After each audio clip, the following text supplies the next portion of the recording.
Vasilla's perspective. The lights dim, the only part of the room still being lit brightly enough that I think a human would consider them visible, being those immediately around their fireplaces. I adjust my seating position, shifting slightly to bring my front legs forward, away from the bench, and my back legs towards it. One of the glowing-eyed species at the head table stands. Jötunn. She's from the Bright Plume. The one who seems to be the queen of this community emerges from a side door, followed by her wife and a few others, dressed in strange garb. All, except the single non-human in the group, holding their holopads to their eyes, to compensate for their dearth of dark vision, and allow them to see where they're going. The Terrans navigate themselves to points that they seem to have agreed ahead of time. The enormous blonde queen is wearing a fulsome, fake beard. It's rather amusing a thing to see on a human woman's face, having become accustomed to only seeing them on the faces of their men. Her outfit is a collage of reflective and silvered materials. Its construction, like her beard, is more similar to those being worn by her male countrymen, suggesting that it codes masculinity, that the character she plays is meant to be a man. She carries a short-handled hammer, the head of which is so large that it must be hollow. Not even a human could wield that. It's engraved with jagged lines that I'm not sure of the significance of. She lies down next to a woman who is not her wife, and places the impossible hammer beside herself. A bright spotlight illuminates Jötunn, who speaks. Scritches' perspective. We're sat by the fire, and Hassie has her entire body wrapped around me in a way that would definitely be inappropriate for public, if she were warm-blooded. As it stands, I've only noticed a few eyebrows raised in amusement. I'm just admiring the flavors they managed to bring out in the meat dish I'm sharing with her, wondering whether I should ask after the cook so we can swap notes when the lights go out. I look into Hassie's face, visible by the light of the fire, and we share a bemused expression for a few moments. Then a spotlight shines on Jötunn. She's standing and speaks, loudly. I don't think I've ever heard her project her voice like this. She's usually so nervous and timid. It's sort of hard to reconcile her having such a bold job title as Auxiliary Security Officer. For this Jötunn, who's just started telling the story I presume must be Thor's wedding, it's completely unbelievable that that would be her job. Steve's perspective. That haranguing great shield is on the ground, wearing a fake red beard that doesn't match her blonde hair. The beard suits her surprisingly well. She's almost a handsome enough woman to make me forget which cricket team I bat for. Almost. There's another much smaller blonde on the side of her, and a whacking great hammer on the other. I guess that makes her Thor then. I don't know much about Viking myths, but I'm pretty sure the guy with the hammer is Thor. Fair Lady Sif.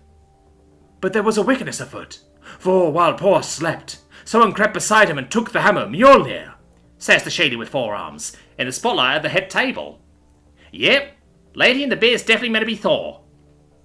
A very poor hand that I'm guessing is attached to that grizzly bear uplift I saw earlier comes from outside the spotlight illuminating the 2 women, and nicks the hammer with those lightning lines all over it. When Por, the tumultuous, awoke, he reached for his hammer, and found it not, says the blue lady, matched by the big one waking up, immediately putting her hand where the hammer was, freezing, then panicking. The titchy blonde playing her wife shrieks, and she's rolled off the sheets by the giant woman, looking for a hammer. There was only one person mighty Por could think that might have done such a thing as steal Mjolnir. The woman in the fake beard huffs, acting like our rage is building for a few seconds, before thundering at the top of her lungs, Loki! Messiah's perspective. A second spotlight illuminates Jötunn's other mother, between the tables, miming calm conversation with a supporting actor. Unlike Katrin, whose outfit seems to be an original creation, in rich, reflective silvers and blues with a noticeable lightning motif, Heidi's outfit seems to have been lifted, wholesale, from the designs of Loki's clothing in a certain early 21st century cinematic universe, all greens and blacks, and complete with a golden helmet bearing 2 tall, backwards curved horns. Loki! Booms the enormous woman again, causing both of the other actors to whip their heads in her direction. Looks of fear play across their faces, and the minor character immediately ducks out of the spotlight. I feel Fliss shake with giggles beneath my arm, and I give her a little squeeze. Doing a fantastic job of acting like she's absolutely terrified, but trying not to show it, the dark-haired woman nervously smiles. Nephew, To what do I owe? Spare me, backbiter! Where is it? The golden-haired woman interrupts, bellowing, teeth bared furiously. Where is what, dear nephew? Says the smaller woman with alarm, backing away hurriedly from her quickly advancing wife. My hammer, Loki! Where have you hidden it? Mjolnir is gone, asked the woman with the golden horns, immediately followed by her wife grasping her lapels and lifting her, bodily, overhead such that her feet dangled nearly a meter off the ground. Her face is terrified, her wife's is furious. Do not lie to me, Loki. I know you took it. Without that hammer I cannot defend Asgard. Your jest has gone too far this time. Nephew, I swear to you, I did not take your hammer, insists Heidi's Loki. There isn't even a flicker of doubt on the face of Katrin's Thor as she says, Tell me, Loki, why is Mjolnir's handle so short? Downcast, the smaller woman answers, That would be because I transformed myself into a gadfly and bothered the one working the bellows until he swatted at me, ruining some of the iron. And remind me, why did you want to ruin their craft? Says the large woman, turning her head as if to hear better. Because I'd made a bet with them that they couldn't forge 3 treasures to exceed the 3 that the sons of Elvaldi had made me, a bet which I lost, and got my mouth sewn shut, and almost lost me my head. Nodding and feigning consideration, the giant woman asks, Interesting! And could you just tell me, why did you originally go to the sons of Elvaldi? Because I cut off your wife's hair while she was sleeping, and then promised I'd procure a replacement if you promised not to break every bone in my body, she answers deflatedly. So tell me, why exactly should I believe that this wasn't you? The smaller woman looks down into the eyes of the one holding her aloft, and thinks for a few moments before querying, Have I ever failed to take credit for well-done mischief, nephew? The large woman frowns, then scowls, then disgustedly drops her wife. If it wasn't you, backbiter, then find me who it was! Jötunn narrates again. The unlikely pair made their way to the halls of Freya to request that she lend them her feathered mantle, Fjolhammer. Had it been Loki alone, the Vanir goddess never would have trusted him with such a treasure, but with Paul vouching for him, she agreed. The 2 women suddenly share the spotlight with a third, this one dressed as a woman who has hair the colour of common milkwood flowers. This new woman holds out a feathery cloth, which Heidi takes and throws around her shoulders before walking away from the other 2, the spotlight following her and leaving them behind. Flew then Loki, shrouded in Fjolhammer, beyond the halls and lands of the gods, to the home of the Jötunn, continues Jötunn. He found Pimir, the Jötunn king, sat surrounded by wealth.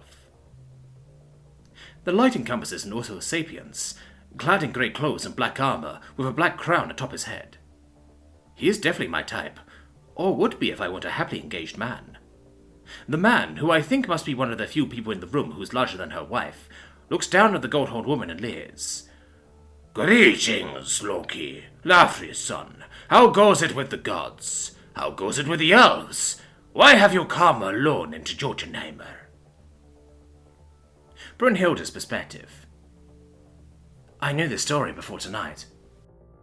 One of my father's crew was a Norse pantheonist, and unlike my father, seemed sincere in his faith and not like he was using it as a license to behave however he damn well pleased. However, when Gunnar told this story, he never made it so funny. In fairness, he didn't have an acting cast supporting him, but still. I watched the violet-haired woman snarl and scowl in response to having been told by Jötunn's mums, after they were done returning her feather cloak, that she's to accompany them to Jötunheim to be Thrym's bride, so that Thor can get his hammer back. You must think me a lustful woman of loose virtue, mad for any man, if you would ask me to go with you to be Jötunn's wife, snarls the woman. She's definitely stunning enough to be the goddess of beauty and fertility. Jötunn's mum shriek and cower before the wrath of a woman, who's much smaller than either of them. It's a hilarious sight. The answer is no, shouts the small woman, mumming slamming a door, coupled with a sound effect of the same. Jötunn narrates. Pimir had assuredly never met Freya, for if he had, he would have known that while she is the most beautiful of all the goddesses, she is also the most tempestuous, with a temper to match that of Por. Their plan refused, Por and Loki called a grand council of all the gods and goddesses of Asgard. A circle of actors portraying the gods, gathers into the spotlight. The only one I recognise is the one wearing an eye patch and done up in old man makeup, playing Odin. They argued long and hard about what was to be done, until the wise Vanir, Heimdall, fairest of the gods, stood and said, "If Hymir wants a bride, I say we give him one." And thus is a man in the spotlight who, I'm guessing, passes for good looking, to the male attracted. He smirks at Thor as he says, "If we dress you in bridal linens, give you Freya's talk, bring glassmen, hang the customary keys at your belt, daintily drape a veil over your face, and perhaps build your chest up with stones."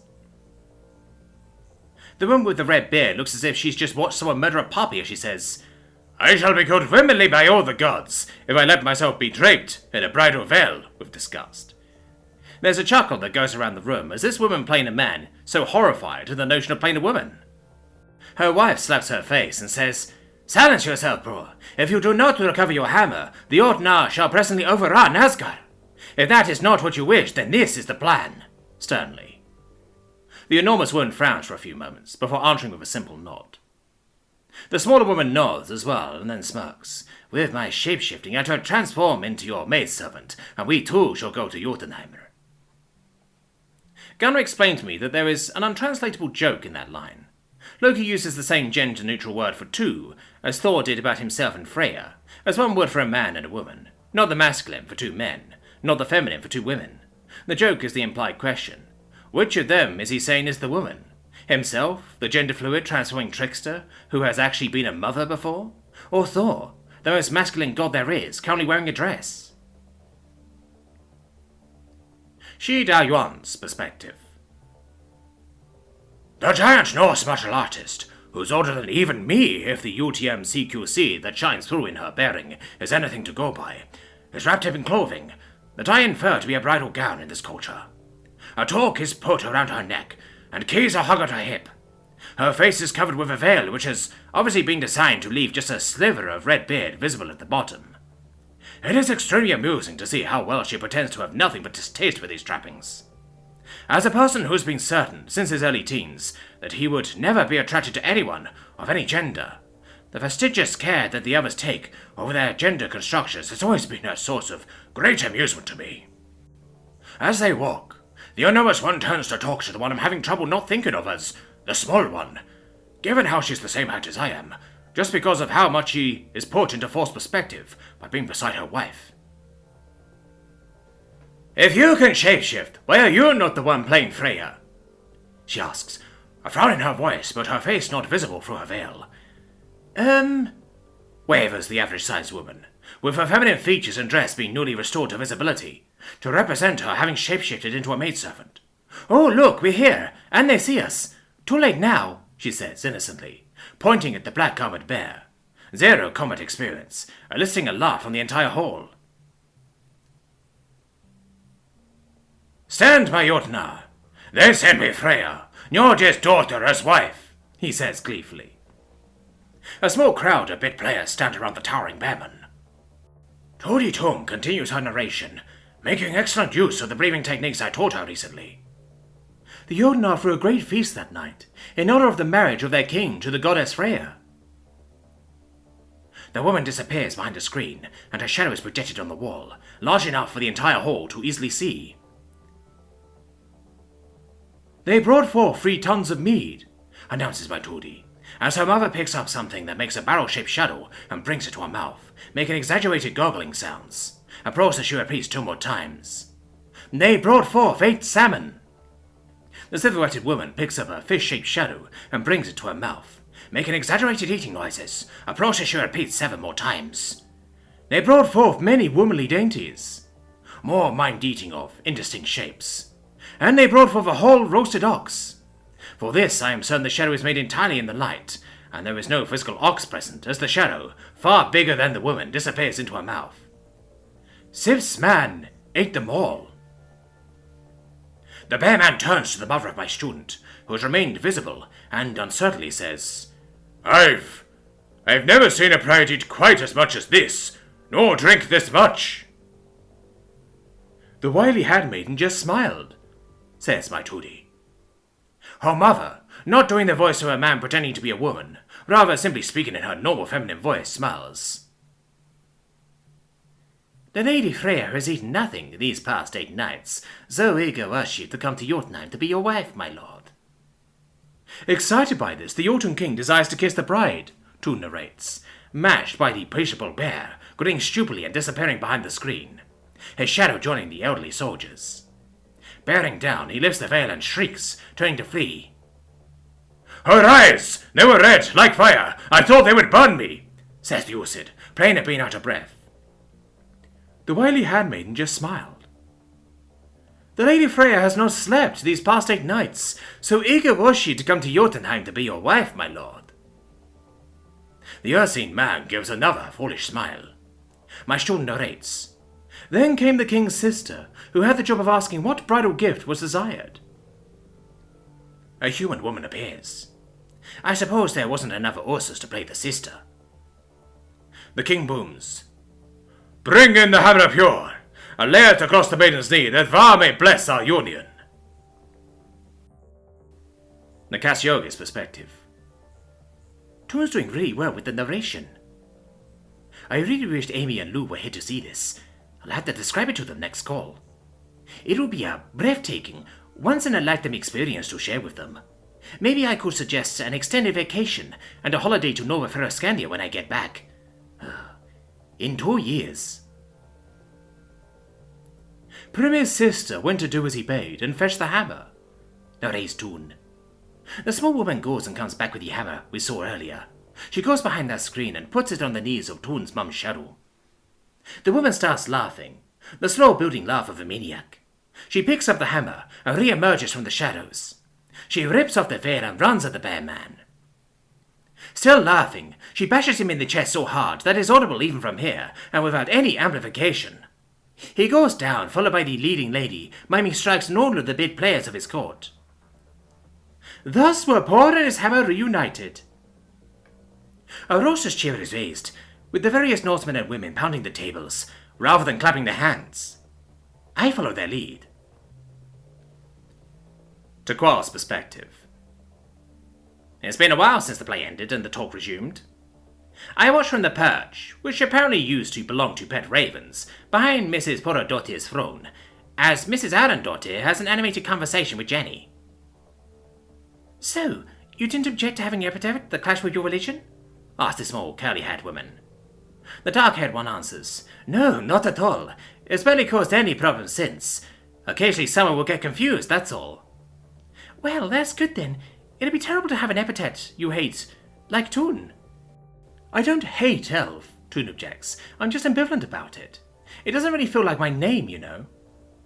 Yes, that's right. I think she'd much rather have had her classmates call her Netiri. Smiles Jötunn's mother, causing both Jötunn and Jenny to freeze and Victor and Brunhilde to look over curiously. Netiri? Asked Jenny, an unnerving grin spreading across her face. Oh, yes. She went through a years-long phase where she was massively obsessed with this centuries-old media franchise, with aliens that rather looked like Dawn. Oh, it was so adorable.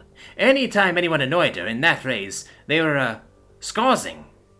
She dyed her hair dark, like them, dived deep into the research, too. I remember her talking my ear off about why the Na'vi were tetrapods, despite the fact that all other vertebrate life on their planet were hexapods, like Dawn are. Mum, says Jötunn, her mortified expression visible even to me. What, Jötunni? Smiles her mother sweetly. That's so embarrassing, she says, eyes wide and cheeks purple. More smiling. I'm your mother, sweetheart. Embarrassing you is my job. Jötunn huffs. I was well over my avatar phase before I went to uni. We're never fully over the things we obsess about, Jötunni. We may think we're done with them, but they've changed us, made us different people than we would otherwise be. That's rather philosophical, I interject. Thank you, smiles back Arendottir. Victor, I say, addressing the man. Yeah, Cap? He answers distractedly. Explain to me again what this story you're about to recite is. Beowulf, Cap. It's an epic written in Old English. Kinda wish I didn't have to follow the play that we just had. Nonsense, boy, boons Porodottir, also ministering her congregation. We love a good story, regardless of when it's told. Beowulf's just far enough outside of our regular wheelhouse that the younger folk here might not know it. Thanks, Katrin, he smiles nervously. You say Old English, is that like the Shakespearean works we've watched together? I ask. remembering how confusing it was to have explained to me that the informal pronouns thou, thee, thy, and thine are often mistaken for formal by modern speakers because of the prestige that Terence assigned to age. He shakes his head. Older than that, Cap, though I'm a bit ashamed to say the only reason I speak it at all is because I thought learning it to be a doddle when I chose it at school. It definitely weren't. Surely, since it has English in the name. He laughs. It's like having a conversation with my 8-year-old self. Tell you what, Cap, I'm going to start soon. When I do, turn off your translator. See how much you get with only your knowledge of modern English. All you'll miss for the first minute or two is the fact that the story is being told by someone who self-describes as a spear Dane, and that there was once this amazing king called Skalskelfing, who kicked a lot of ass and didn't have time to take a lot of names because of how much tribute he was collecting from folk who didn't want their asses kicked. Alright, Victor, I will try to listen to your story with my translator turned off at first, I say curiously. Speaking of, says Porter, gesturing to her waist in the inexplicable way that Terrans do to make each other aware of time. Oh shit, yeah, I should probably start.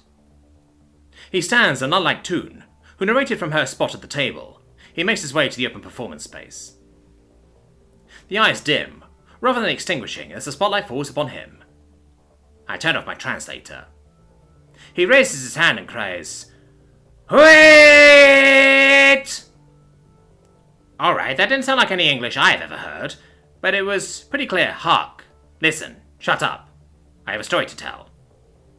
I'm beginning to wonder if I might be able to infer the meaning of this entire story that way, when he dashes that hope. We got Anna, in Gerdorum, Blåsinga bring grofron, Hura Erflas, Ellen Fremderon. Oft, Skilskafring skebra pretom, Monagar me prom, Mothetsa of ter, Esoder rolas. Sione erest, Wero fe krafunden, E press von der graf. Activating translation. Waxing under the heavens, in honour, he thrived, until such time as, under him, all the tribes across the Well Road submitted and yielded tribute. That was a good king.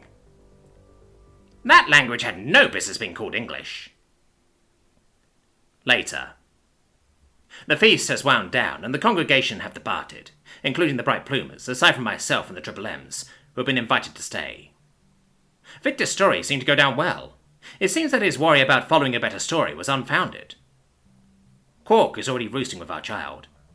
I'm just admiring a photo that Jötunn's mothers have displayed. I hear loud footsteps and swivel my head to see one of Jötunn's mothers approaching. Mrs. Porter, I just wanted to thank you for your hospitality and congratulate you on an extremely entertaining party. She smiles and answers, You're welcome and thank you. I point to the towering, blonde-bearded soldier in the photo I was admiring and ask, Is this Porkel Paulson here your brother, Mrs. Porter? She leans in and puffs for her nose. Yes, a brother long since departed for Valhall. Oh, I'm sorry to hear that. She smiles. Don't be. Ancient history. Also well done for seeing through the Patriomnic. That throws off most Terrans if they aren't used to it. I preen.